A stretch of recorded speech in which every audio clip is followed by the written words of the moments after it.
আকাশবাণী আগরতলা। স্থানীয় সংবাদ পড়ছি রাহুল চন্দ্রলোধ।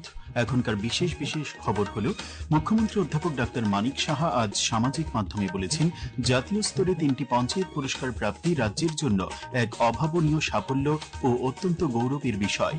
স্বাস্থ্য সচিব কিরণ গিত্তে জানিয়েছেন, কেন্দ্রীয় সরকার শিশুদের হাম প্রতিরোধক 90,000 টিকা রাজ্যে পাঠিয়েছে। ইএসআইসি চলতি শিক্ষাবর্ষের জন্য বিমাভুক্ত ব্যক্তির সন্তান কোটার আওতায় স্নাতক স্তরে মেডিকেল ও নার্সিং কোর্সে ভর্তির জন্য আবেদনপত্র আহ্বান করেছে। সিপাহীজলা জেলার ধনপুরের শান্তিনগর দ্বাদশ শ্রেণী বিদ্যালয় মাঠে আগামীকাল রাজ্যভিত্তিক পঞ্চম মহিলা হকি প্রতিযোগিতা শুরু হবে। এবারে বিস্তারিত সংবাদ।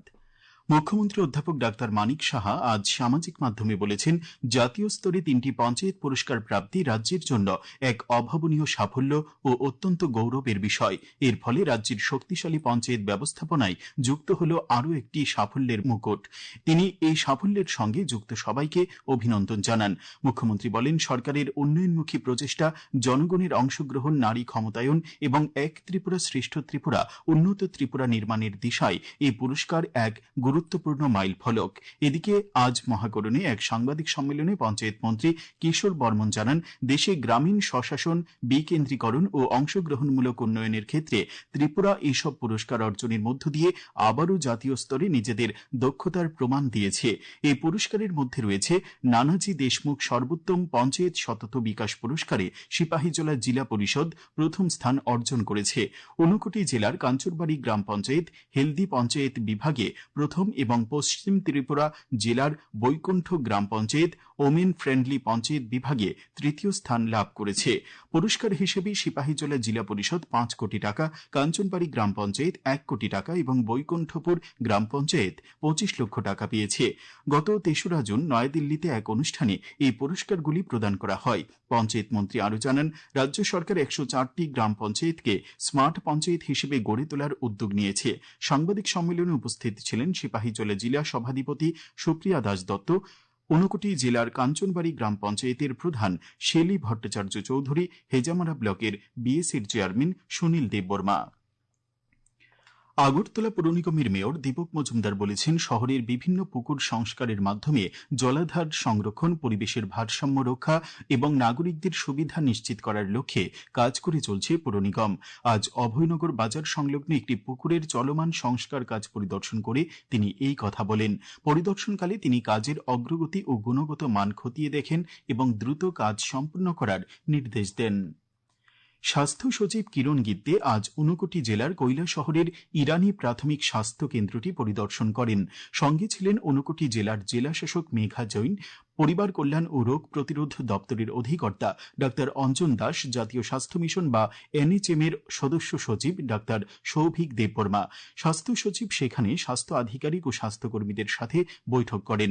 হাম প্রতিরোধে গৃহীত পদক্ষেপ সম্পর্কে অবহিত হন। স্বাস্থ্য সচিব কিরণ গিত্তে সাংবাদিকদের জানান, 10 বছর বয়স পর্যন্ত সব শিশুকে হাম প্রতিরোধক টিকা দেওয়া হবে। কেন্দ্রীয় সরকার থেকে 90,000 টিকা রাজ্যে এসেছে।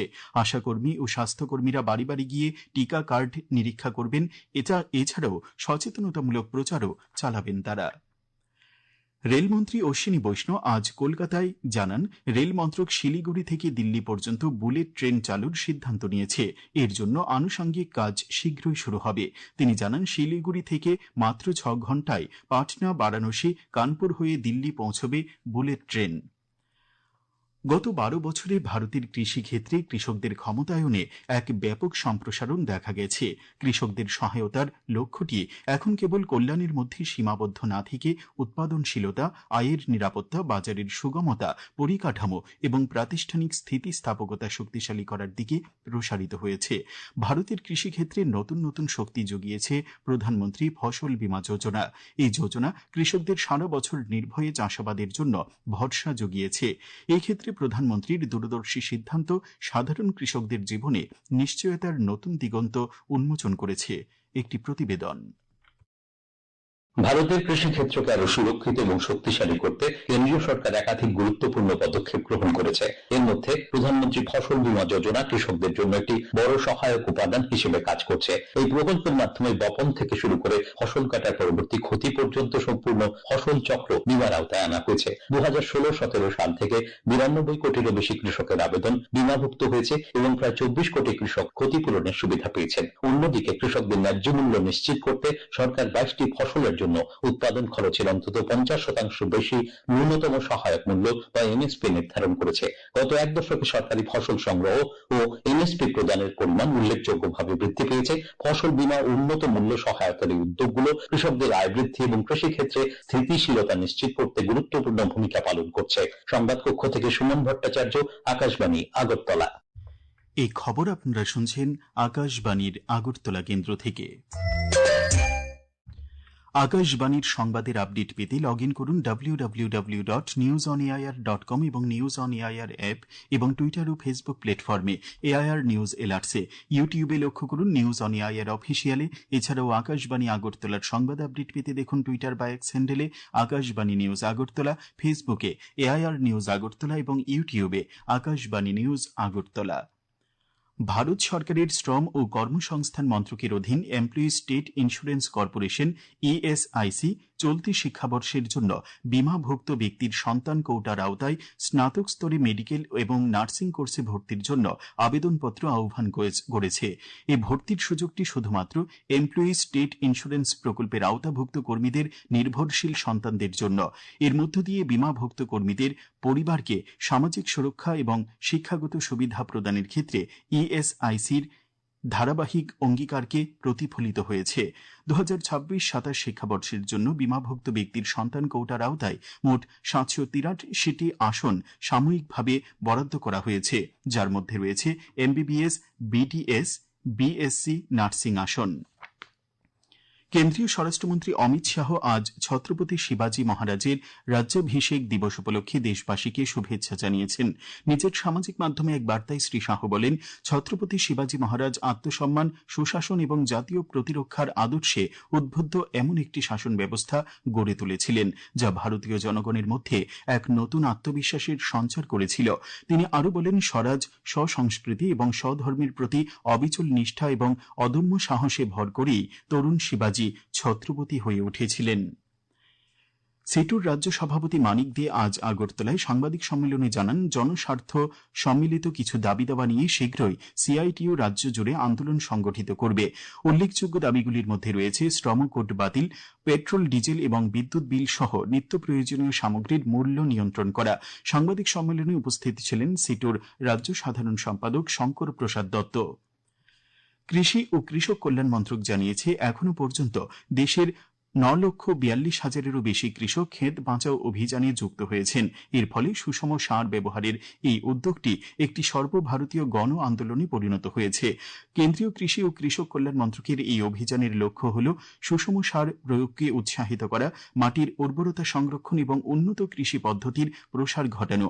মন্ত্রক জানায়, এই অভিযানের আওতায় এখনো পর্যন্ত 17,800-রও বেশি সচেতনতামূলক কর্মসূচির আয়োজন করা হয়েছে। সিপাহীজলা জেলার ধনপুরের শান্তিনগর দ্বাদশ শ্রেণী বিদ্যালয় মাঠে আগামীকাল রাজ্যভিত্তিক পঞ্চম মহিলা হকি প্রতিযোগিতা শুরু হবে। রাজ্যের 7টি জেলা থেকে সিনিয়র মহিলা হকি দল অংশগ্রহণ করবে। ভারতীয় আবহাওয়া বিভাগের পক্ষ থেকে জানানো হয়েছে, দক্ষিণ পশ্চিম মৌসুমী বায়ু আজ কর্ণাটক, অন্ধ্রপ্রদেশ, মহারাষ্ট্রের কিছু অংশ, তামিলনাড়ুর বেশিরভাগ অংশে প্রবেশ করেছে। তাছাড়া উত্তর পূর্বাঞ্চলের মিজোরাম ও মণিপুর অভিমুখে অগ্রসর হচ্ছে। প্রাক বর্ষা পরিস্থিতিতে আগামীকাল থেকে 12 জুন পর্যন্ত ত্রিপুরা, নাগাল্যান্ড, মণিপুর ও মিজোরামে ভারী বৃষ্টিপাতের সম্ভাবনা রয়েছে। এদিকে আবহাওয়া দপ্তর সূত্রে জানা গেছে, আগামী 24 ঘণ্টায় সিপাহীজলা ও দক্ষিণ জেলায় বজ্রবিদ্যুৎ সহ ভারী বৃষ্টিপাতের সম্ভাবনা রয়েছে।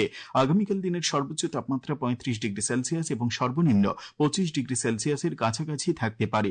আজ দিনের সর্বোচ্চ তাপমাত্রা ছিল 35.8 ডিগ্রি সেলসিয়াস এবং সর্বনিম্ন 25.1 ডিগ্রি সেলসিয়াস। শেষ করার আগে খবরের বিশেষ অংশগুলি আরেকবার পড়ছি। মুখ্যমন্ত্রী অধ্যাপক ডাক্তার মানিক সাহা আজ সামাজিক মাধ্যমে বলেছেন, জাতীয় স্তরে 3টি পঞ্চায়েত পুরস্কার প্রাপ্তি রাজ্যের জন্য এক অভাবনীয় সাফল্য ও অত্যন্ত গৌরবের বিষয়।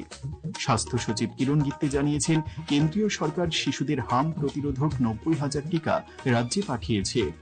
ইএসআইসি চলতি শিক্ষাবর্ষের জন্য বীমাভুক্ত ব্যক্তির সন্তান কোটার আওতায় স্নাতক স্তরে মেডিকেল এবং নার্সিং কোর্সে ভর্তির জন্য আবেদনপত্র আহ্বান করেছে। সিপাহীজলা জেলার ধনপুরের শান্তিনগর দ্বাদশ শ্রেণী বিদ্যালয় মাঠে আগামীকাল রাজ্যভিত্তিক 5ম মহিলা হকি প্রতিযোগিতা শুরু হবে। স্থানীয় সংবাদ আজকের মতো এখানেই শেষ হলো।